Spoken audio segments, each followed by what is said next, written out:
Well, ladies and gentlemen, we now have a Democratic senator in California admitting, ripping his glasses off and saying, we need the illegals to count in the census. If they don't, we're going to lose a lot of representation, and that's what Trump's trying to get done. It's unclear if he's going to be able to do it. It's like a mid-census update. They update the census every 10 years, but there's been a lot of talk, and it is protocol to do an update mid-decade, although normally they're not widespread updates. But based off of the 2020 way in which the census was counted, you could certainly understand. I mean, we've got people like Census now saying we should have been rewarded 2 electoral votes. We only got rewarded 1. Rhode Island should have lost 1. It's a total mess. And everybody knows that Republicans were gypped during the 2020 census counting, which that in and of itself is a form of cheating, because we know how important the census is when it comes to the electoral votes based off of population on a scale. And we also understand they count illegals towards representation in terms of Congress, as well as, of course, the Electoral College per state. Take a look at this. He just came out and Senate Democrats rely on millions of illegals for power. Democrat California senator explaining why they must gerrymander their House map. If your cousin is deported, if the census we rely on doesn't include 1.5 million illegal aliens, we have no democracy left. So he's saying, I mean, this is just like ultimate gaslighting. He's saying if we don't include people that are not legally in this country, which the concept of including illegals in voting power, because that's what it is. The more population your state has, the more national voting power your state has by and large. The more overall population. So the more illegals you have. So we're going to reward states by jamming themselves with illegals. And say, oh, because you've got all these illegals, because that's the way the census is counted, we're going to give you more electoral votes, because if you go by legal citizens plus illegals, that's the way in which it's counted. It's not just the legal citizens. It's also the illegals. It's total population. And then that gives you certain electoral votes. And then liberals try and argue and say, well, if we took away illegals being counted in the census, it really wouldn't make that much of a difference, but it would certainly make a big difference, and this has been studied. And they tried arguing it, and it's not real. It would make a big difference, and it would take away a significant amount of electoral votes in liberal states. Yeah, it's going to take a few electoral votes, probably 1 or 2 electoral votes from Florida and Texas. But look at New York, look at Illinois, we know California. This is where a bulk of the illegals are. The sanctuary cities, now you've got temporary migrants, illegals, it's all the same stuff. And so this senator is like, listen, this is really bad if this happens. And Trump being able to do this seems far-fetched. It seems like it's going to need Congress's approval. Same thing with I don't know if you guys have seen the stuff going on about the mail-in voting, with how that's kind of been completely revamped post-2020, and the Democrats made it acceptable to vote by mail. And even the really liberal countries in Europe, they've all banned mail-in voting completely. And then Putin apparently talked with Trump and said, I can't believe you have mail-in voting still. There's rampant fraud, even the liberal countries banned it in Europe. And Trump says, well, we've been trying to ban it here. And they say, well, Putin influenced Trump. No, Trump's been trying to ban mail-in voting forever, because Republicans don't like it. And even the liberal countries say there's rampant voter fraud attached to mail-in voting. So that's why even way more liberal countries than the United States have banned mail-in voting. So it's not even a left versus right issue. It's cheating versus non-cheating. The right is trying to make sure there's no cheating. The left apparently wants cheating. And even here they say, we need illegals. This is really bad. I mean, he makes like this big pitch. So let's see what this is. Way to preserve redistricting in the future is to make sure that that doesn't become the case. If if a year from now, or a month from now, or if a week from now, if your cousin is kidnapped off the street, if UCLA closes down, if we announce that there won't be an election, if the census that we're relying on for the commission's next stab at redistricting doesn't include 1.5 million Californians in it, if we have no democracy left and we look back and said, if only we could have done something. Well, the nice thing about this is that we are in a time machine. We can do something. We know what is coming because it's in Project 2025. And so, well, we got the Project 2025. Dust off the Project 2025. It's got cobwebs on at this point. When was the last time they talked about Project 2025? That was a major psyop. Remember that during the DNC?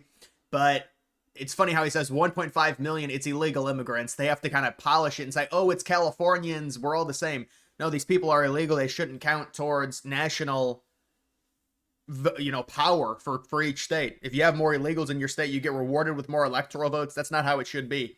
And I mean, these people, they can't even admit that there are illegal immigrants. They just call them Californians. So there is that. You also do have DeSantis saying that, listen, in 2020 they were going to get 2 electoral seats, or two seats in the census, which would be 2 electoral votes. And they told DeSantis Rhode Island was going to lose a seat. Biden comes in, who's the Commerce Secretary overseeing the census, ? The former governor of Rhode Island. Did Rhode Island lose a seat? No. And I think he's right on that. I think it came out in the autopsy that Rhode Island, I think it's Rhode Island and Massachusetts, should have lost 1 electoral vote more each in 2020. And then it was Florida and then another Republican state, maybe some deep red state like Mississippi or something, or Idaho, was going to gain an electoral vote. So yeah, it was going to be that some of those Northeast states should have lost more seats, and they didn't. And so it is a big problem, and that's why we're trying to look into this. And I really haven't seen a Democrat retort, because the only thing they were arguing is like, oh, if we take away the illegals because there's so many in Texas and Florida, it's going to even out. No, this has been studied. It's a huge representation advantage for conservatives if we take away the illegals, and that's why Trump is pushing for it. And yeah, there are illegals in Texas, and it's a border state, and there are illegals in Florida, but not to the same level that are in liberal states, especially California, but also New York, Illinois, New Jersey. So, the sanctuary cities. But either way, you've got that as well, and DeSantis is correct. And then you also do have, this is what Newsom says, Trump wants to eliminate vote by mail. Gee, I wonder why. Which states had the most mail-in ballots? I'm not sure what the scale is, 2 to 102, but you can tell that the states that have the most mail-in ballots, by far, you're looking at California, Washington State, Oregon, Colorado had a bunch of mail-in voting as well. And, mail-in voting was always supposed to be, and you even got Vermont as well. But mail-in voting was always supposed to be, if you're handicapped, if you can't get to the polls, the way they've used it now, post-2020, it's just like a lot of things. Like, companies will change things because of the pandemic, and then they won't change it back. It's the same thing with mail-in voting. Mail-in voting was not, with the absentee, it's not the way in which it's being done now. Now it's out of control. And they used 2020 to kind of usher in the idea that, oh yeah, mail-in voting is completely normal and it should be accepted because of the pandemic. And then in 2024, you still see, you see it in Montana. That's because there's a lot of rural people in Montana. That's, you get a lot more mail-in. But there's major cities with Seattle, and also in Oregon with Portland. So you wouldn't expect that much mail-in voting, but it's all liberals. That's the ones who vote by mail. It's a ton. And that's the problem, is the rampant voter fraud attached to it. And you'd think these liberals would understand and say, all right, we realize. It's the same thing with voter ID, national voter ID. This is not a foreign concept in other countries. The idea that we're racist for demanding voter ID, it's asinine. Doesn't make any sense. And it's a similar thing when it comes to the mail-in. And we didn't really have a problem with the mail-in until 2020, and they changed and shifted the narrative with mail-in and tried to make it acceptable for everyone to do mail-in voting.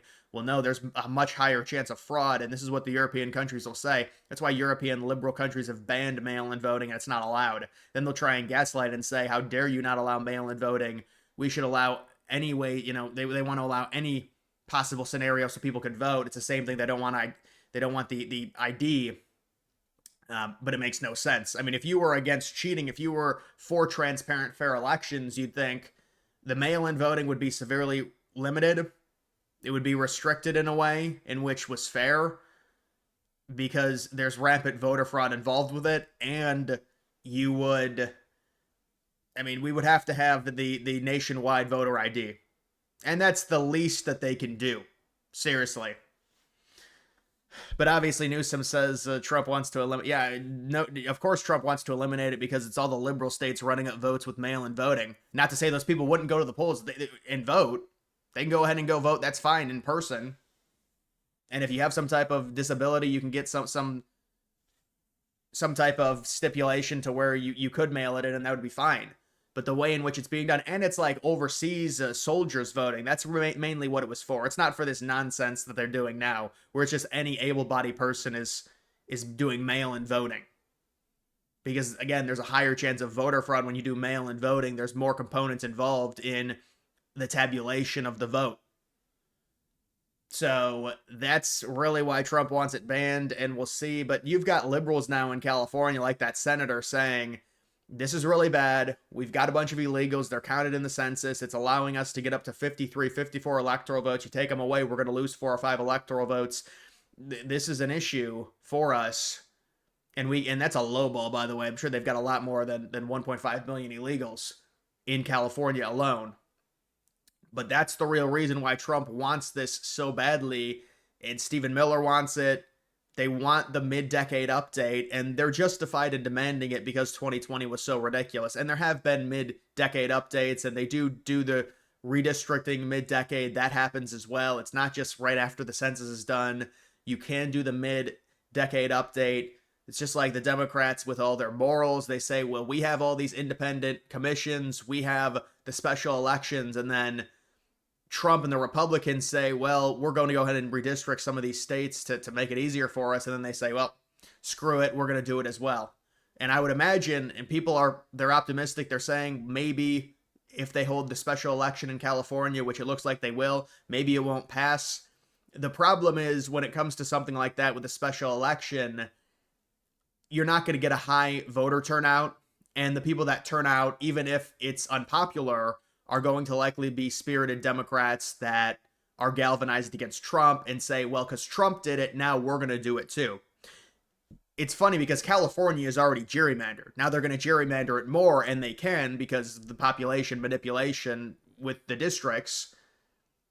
But even if it works out the way in which California is able to get 5 seats, because Texas has passed theirs, they're going to get 5 seats. Now there's talk of, I know, Florida possibly redistricting to get Republicans 3 more seats.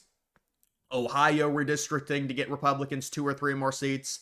Missouri redistricting to get Republicans 1 more seat. I believe that's going ahead now. So this is all stuff. You're talking about a very, very small majority right now in the House for Republicans. And maybe they can expand it and give themselves some breathing room when it comes to the midterms through this redistricting. They can go ahead and take it. I mean, this is if the special election goes through in California. I mean, apparently they also have an independent commission. How does that work exactly? The independent commission approves of the current map that they have. It's ridiculous. These commissions, the same thing with Pennsylvania. These maps are not fair that they draw at all. It looks completely gerrymandered already. Sure, they can gerrymander it more. And that's kind of what Texas is doing. They're going to gerrymander it even more. But this is just the dynamic of the Republicans trying to keep the House, the Democrats trying to take it back. And right now, I would say it's about 50-50. You could say, yeah, the Democrats probably have a slight advantage in terms of the betting. With the House, it's really irrelevant this early on. Plus, there's so many different races within the House, and a lot of the primaries haven't even happened yet. So what are we really betting at this point? Or what are we really speculating on? We just have to speculate on what will be the total advantage based off of the redistricting for Republicans, and is it a big enough buffer for Trump to hold on to the House? His approval rating is high enough. I've looked at the congressional polls, the composite. It's like +3, +4 Dem. That's good enough for Republicans to hold. Normally Republicans outdo that number in a lot of the midterms. Not that that matters a ton, because the key races are what matters, but they can still, I feel optimistic Republicans will be able to hold the House. Again, we're talking about there's going to be many things that happen from now until then within the administration that's going to sway people one way or another. Fundamentally, Trump is coming into the midterms at a disadvantage historically when it comes to the incumbents struggling with the midterms outside of 2022, which was helped significantly by Roe v. Wade for the Democrats. But either way, guys, that's just the current update. Make sure you like the video down below. Also follow me on X. Link to that's always in the description.